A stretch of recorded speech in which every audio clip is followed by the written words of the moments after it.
found one this week, so I'm excited. So let's just dive into dynamic pricing. Okay, take me on this wild ride. All right, wild ride through Nova. So Heather, I want to talk to you about dynamic pricing, but before we get into how it deals with the old baking, I want to explain to everyone listening what the express lanes are. Is that technically what they're called here? I think we renamed it the expense lanes, but really, I like that though.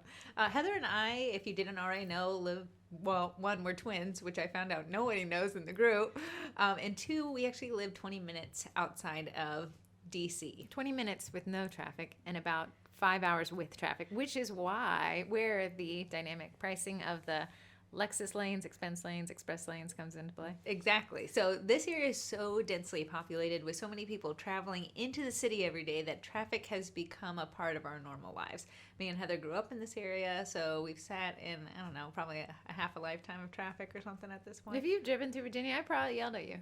I probably said a few things behind you in traffic.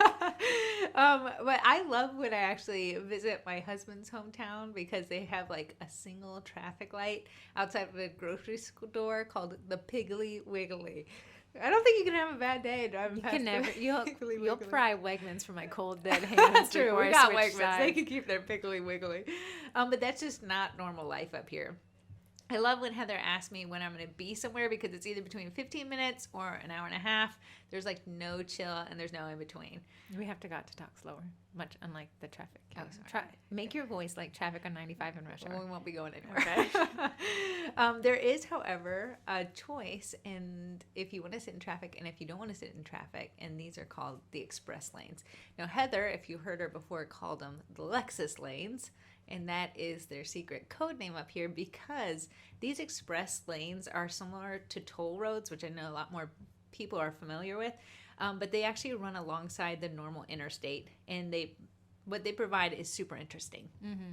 Say you start seeing traffic back up, and it's like a 10-minute thing. It'll be. I think you've got to understand the traffic here. The rush hours are about 3 hours in the morning and 3 hours in the evening. And that's if there's no accident. It's rush hours. Rush hours, but no one's rushing. But it is hours.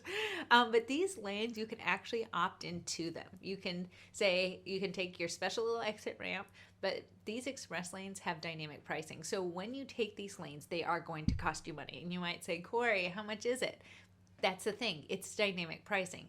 Heather, explain how that you do it so well. How does these lanes work?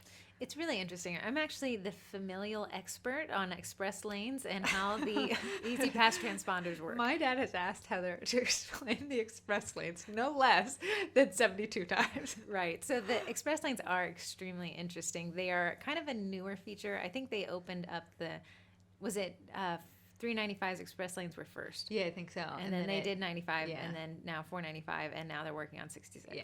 So all the major interstates here operate off of this express lanes, but to not come across as completely extortionary, they actually allow you to have some workarounds, which requires 3 people in your car. If there are 3 people in your car, you can ride the expense lanes for free. Yeah, man. Or if you're on a motorcycle. Right. So Heather, when it's me and my son and Heather in a car, you think Heather got to get away. We're just going to drive up and down robbery. these things. It's one of the reasons why I did get a motorcycle, because it was absolutely free to take those lanes. True. So explain how, as traffic worsens, what happens to the price of the express lanes? So the price increases, and everyone says that's extortion because prices are increasing as more people could be taking that lane to go home sooner. But what the express lanes promise you is that you will always maintain a higher rate of speed than the regular lanes at 65 miles per hour.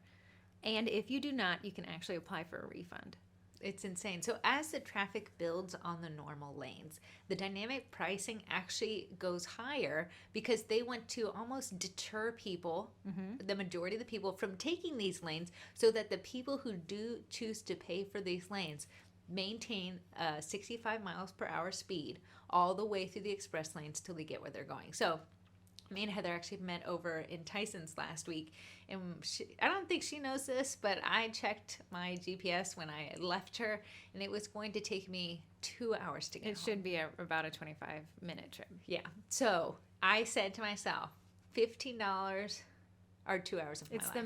It's the math. So a lot of people who commute and take the expense lanes into work, how much is an hour of your life at your job? If you're making let's say you're making $40 an hour, $60 an hour, or you're a lawyer making $350 an hour, what is the $20 charge? So that's the shocking thing. When traffic gets really bad, like the day they opened 66 express lanes, it was a $45 one-way trip. $45 one way. Right. But which you didn't have to take it. You do not. So as I was traveling home at my 65 miles an hour, just waving at people, like sitting in their car, you listening. never feel more important than you do passing I felt like, traffic. is this what the president feels like? I am elbow, wrist.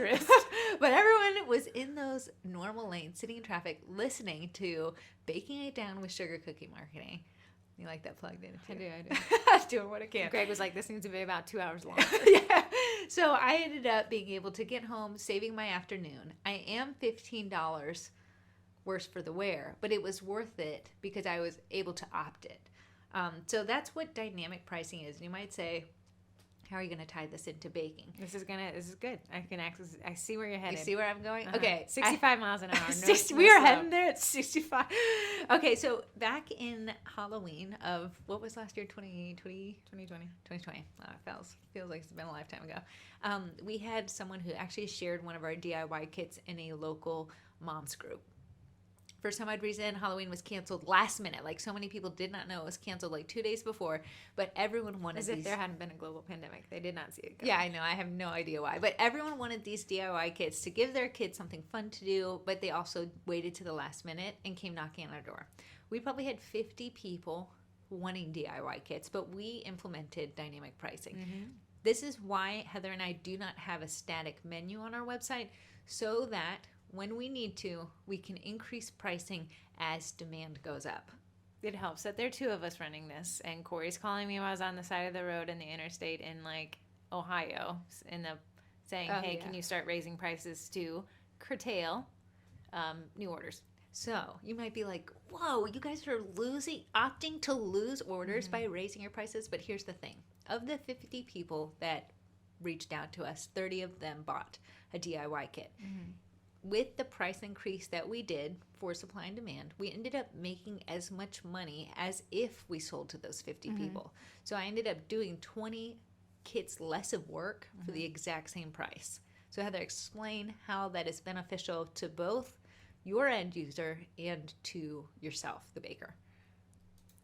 That's a great one, and it's one of the most secret best tools you can have in your tool shed, because you still continue to make more, but you work less.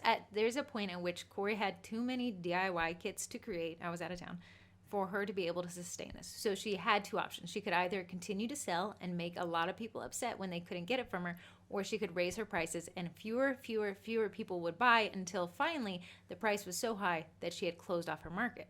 At which time she had enough that she could still maintain, and she had made more than if she had just continued to sell it, and there was fewer people that were upset. Yes, there were people that said, "Did you just raise your prices?" And we were like, "Yeah, we did." I said, absolutely. But the people that were willing to pay saw the value in it. And guess who is my ideal customer? The ones who didn't buy at that time. At that time. Right.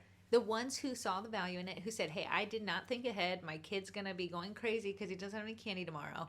I want this DIY kit." When someone did say an objection of, "Hey, I think you raised the prices," I said, absolutely.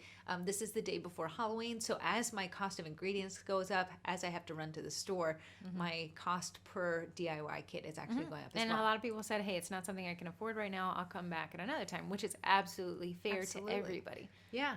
No, so that's why dynamic pricing, if it's something, probably wouldn't work for custom orders, since that's just a case-by-case basis. But if you have PYOs or DIYs or pre-sales or things like that. I think it would work well for custom kits when it's around a holiday. So you see a lot of things uptick around Easter, tons more around Christmas. Thanksgiving is huge. As you approach those holidays, you raise your prices incrementally. You won't be able to sustain. I'd rather people just say, "Oh, I can't afford it today," than a bunch of people say, "Why didn't you get it to me?" So I think what you're saying is correct when it comes to like things that are pre-made. So like pre-sales during the holidays, DIY kits, obviously. Right. I agree. Yeah, so definitely 100% what you say. I think custom orders, because it's so case-by-casey, like their designs and everything like that. I mean, I would say charge $100 a dozen and just call it a day. That'll show. But you could start increasing a surcharge, so a percentage increase of your custom prices as you approach a holiday. I absolutely like that, because you know that your time is so wanted around the holidays, especially Christmas, when everyone, People say, "Are you greedy?" And the answer is yes. This is not a charity, but I want you to think Wegmans. When I go to Wegmans a lot, Wegmans is the most, for those that aren't in this area, is the most awesome grocery store chain. Sorry, Pig Wiggly. Known to me. Yeah, Piggly Wiggly holds no flag to this. Wegmans is like you transport yourself, and you usually hate grocery shopping, but not when you go to the Wegs. That's what we call it. Weggy Booze. So when I go to Weggy Booze, I go so often that I can actually see the prices of things. Yes. Right? Usually you just close your eyes and just grab what you want. But I have, for some odd reason, watched the price of roses. 12 roses is $20. Try it. Yeah. Right. But the entire week before Valentine's Day, they are $35. They're dynamic pricing. Why is Wegmans doing this? Does Wegmans want to sell? Wegmans is the day of Valentine's Day. They could almost price it whatever they want. If you're desperate enough, you'll pay it. Absolutely. But that's dynamic pricing. But if I can go to this is why it works. If I can go to Wegmans, I wait to the last minute, totally forgot to get something for my husband at home. And they have the option of expensive roses that I can actually get. They're not sold out. Guess what? I am a thankful customer. Take my $1 million for your roses. Let me look like a shining star when I come home to Don't forget to put your shopper's phone number in there to make sure that you definitely don't get any discounts. I know. They're like, it's accepted, but you got 0% You'll be off. paying exactly what the sticker says. But that's why dynamic pricing is good. So as you're like, yay, I'm selling out, this will actually make the customers that maybe don't reach you in time before you sell out a little bit happier. They might pay a little bit more for it, but you're actually going to present them a service. I had the option to take the express lanes, which I did last week, and I was thankful for it. The customers that maybe have to pay a little bit more but get to partake in your pop-ups and pre-sales and things like that, your DIY kits might love that opportunity too.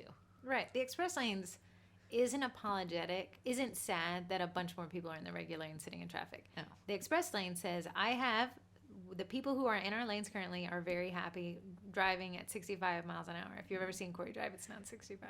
It is 64, thank you. My husband's a police officer. Let's not say that I speed.